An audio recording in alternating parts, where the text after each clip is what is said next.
करीब 35 साल पहले सेंट्रल गवर्नमेंट में मेरी नौकरी लगी। उसके 2 साल के बाद ही फील्ड असाइनमेंट्स मिलने चालू हुए। पहली पोस्टिंग मध्य प्रदेश में हुई थी और मध्य प्रदेश तब काफ़ी बड़ा हुआ करता था। छत्तीसगढ़ भी मध्य प्रदेश का ही हिस्सा था और किसी भी कोने में फील्ड असाइनमेंट दिए जाते थे।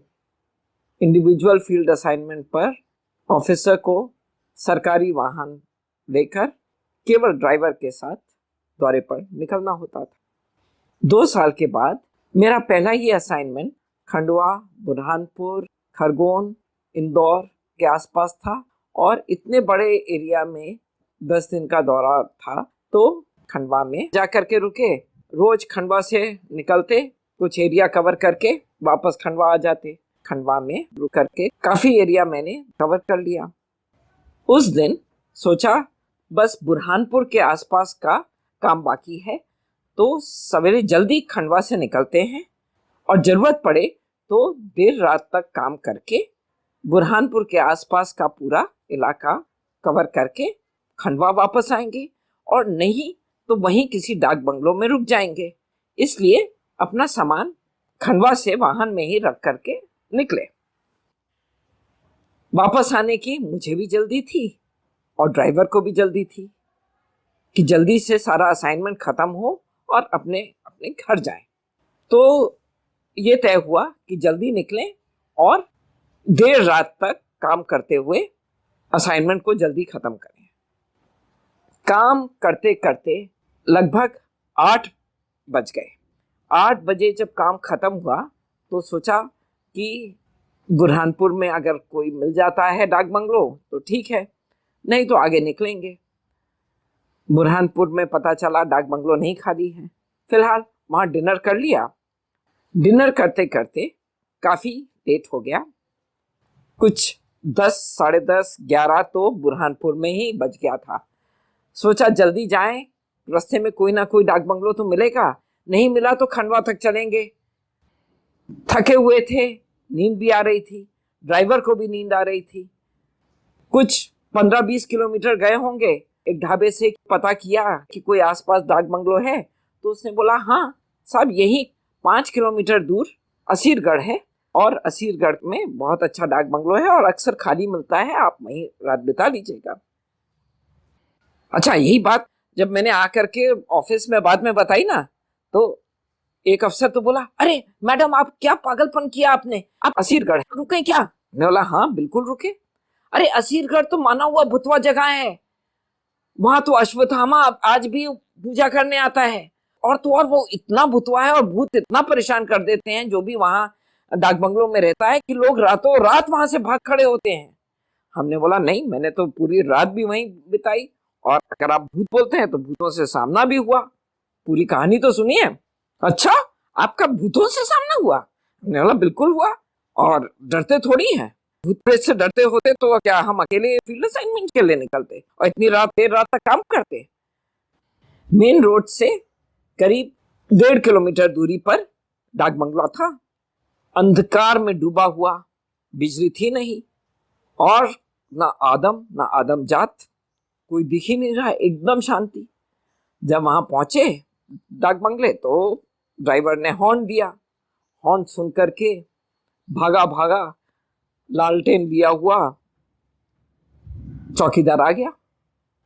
उसको देखते ही ड्राइवर ने कहा, मैडम ये सही जगह नहीं है, यहाँ नहीं रुकते। हमने बोला अरे अब रात के 12 बज गए हैं, रात के 12 बजे अब कहाँ जाएंगे? आपको भी नींद आ रही है, मुझे भी बहुत नींद आ रही है, दोनों थके हुए हैं, यहीं रुकेंगे। चौकीदार से पूछा, भैया कमरा खाली है, साफ सुथरा है?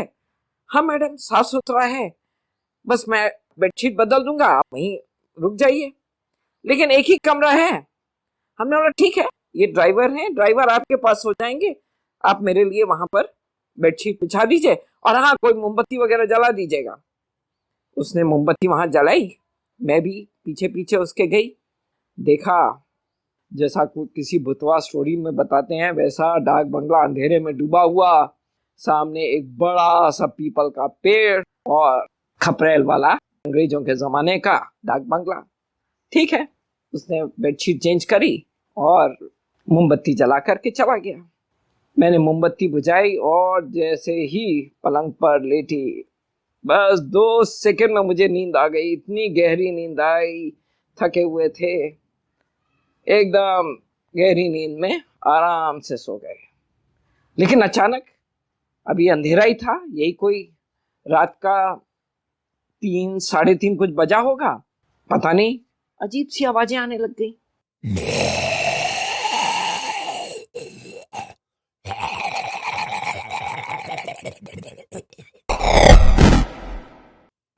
जैसे कोई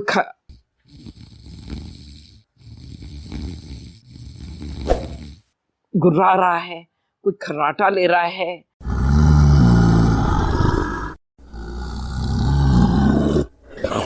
एकदम इनह्यूमन सी आवाज थी।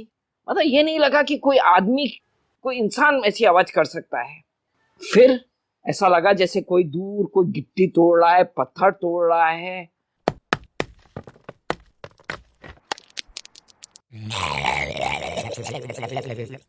लगा जैसे कोई पागलपन सा जैसे कुछ था, कोई अजीब अजीब सी आवाजें निकाल करके और गिट्टी तोड़ रहा है। अरे रात को इतनी अंधेरे में कौन गिट्टी तोड़ रहा है, कौन पत्थर तोड़ रहा है? फिर से वही अजीब सी गुर्राने की आवाज।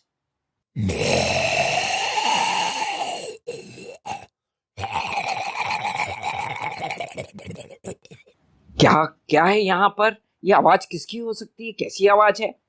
मुझे नींद नहीं आई। धीरे धीरे आवाजें बढ़ती गईं।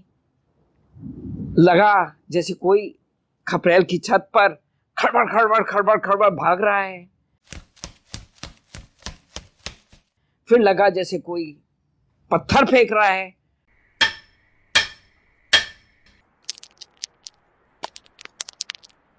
थोड़ी थोड़ी देर में जैसे कोई पत्थर फेंक रहा हो खपरेल की छत पे। कोई मुझे डराने की कोशिश कर रहा था क्या? मुझे बहुत ही अजीब लग रहा था। मुझे नींद नहीं आई उसके बाद। ये नहीं कि मैं डर रही थी, लेकिन कुछ तो था, कुछ ऐसा था कि जो नॉर्मल नहीं लग रहा था। फिलहाल मैं बेड पर पड़ी रही। जब लगा थोड़ा सा उजाला बाहर दिख रहा है तो मैं उठी। उठ करके मैंने सोचा चलो कुछ नहीं, ब्रश कर लें, थोड़ा फ्रेश हो लें। बाथरूम की तरफ गए। ब्रश फ्रेश कर ही रहे थे कि उतनी देर में अजीब अजीब से और तेज सी आवाजें, ऐसा लग रहा था जैसे बाथरूम के बाहर ही डाक बंगलों के पीछे कोई झुंड शोर मचा रहा है। एकदम हंगामे जैसी आवाजें आ रही थी, खटर फुटुर खटर फुटुर।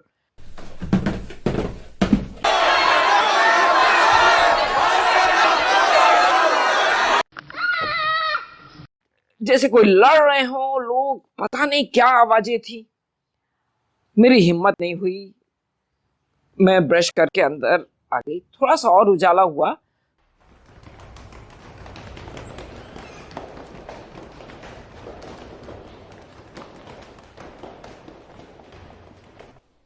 और आवाजें अभी भी बहुत आ रही थी। तो मैंने बोला खिड़की खोल करके तो देखूं। जैसे ही खिड़की खोली तो सामने पहाड़ी पर भुतवा असीरगढ़ का किला, जहां की हिस्ट्री खून खराबे से भरी हुई है। खिड़की में सलाखें थी नहीं। झांक करके देखा तो इतने सारे काले काले मुंह वाले चेहरे, सब में चमकती हुई आंखें। मुझे लगा कि खिड़की से कोई अंदर ना आ जाए। मैंने तुरंत खिड़की बंद कर दी। ये कौन थे, क्या थे? अभी उजाला पूरा हुआ नहीं था, इसलिए कुछ समझ में नहीं आया क्या था ये। मैं फिर से वापस आकर के कोशिश करी कि सोचा है, लेकिन नींद नहीं आई। मैंने बोला चलो थोड़ा और उजाला होता है तो बाहर वॉक करके आते हैं। थोड़ी शांति हुई थी, लेकिन खटर पटर आवाजें अभी भी बहुत आ रही थी।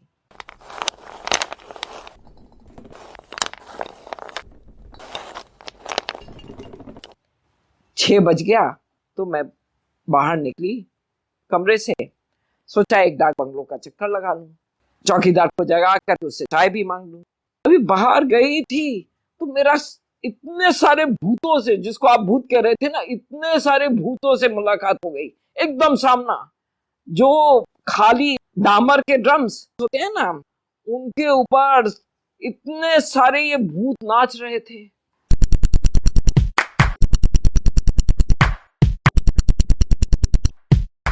और मेरे को तो हंसी भी आ रही थी कि ये है ये भूत। अरे लंगूर, एक नहीं दो नहीं 50 लंगूर वहां पर नाच रहे थे उनके ऊपर और खूब मस्ती कर रहे थे। ये थे आपके भूत। रात में जो खट खट आवाज आ रही थी और जो खपरेल के ऊपर खड़खड़ आवाज आ रही थी, ये इन्हीं लंगूरों की ही करतूत थी।